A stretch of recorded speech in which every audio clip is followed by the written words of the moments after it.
நாளை தமிழ்நாட்டில் 14 மாவட்டங்களில் கனமழைக்கு வாய்ப்பு இருப்பதாக வானிலை ஆய்வு மையம் தெரிவித்துள்ளதை நாம் அண்மை செய்தியாக பார்த்துக் கொண்டிருக்கின்றோம்.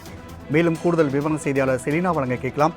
செலினா, தமிழ்நாட்டில் வெப்ப அலை வீசி வரும் நிலையில் நாளை 14 மாவட்டங்களில் கனமழைக்கு வாய்ப்பு இருப்பதாக வானிலை ஆய்வு மையம் தெரிவித்துள்ளது. இது குறித்தான கூடுதல் விவரங்கள்.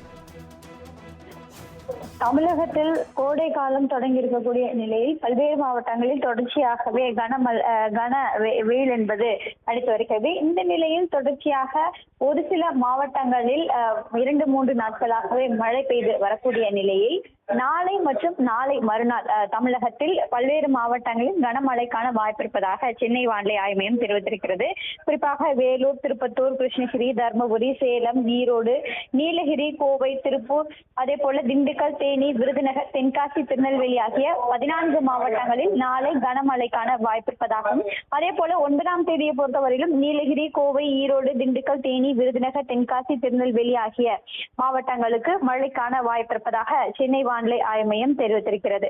குறிப்பாக அடுத்து வரக்கூடிய 2 தினங்களில் பல்வேறு மாவட்டங்களில் கனமழைக்கான வாய்ப்பு இருப்பதாக தெரிவித்திருக்கிறார்கள்.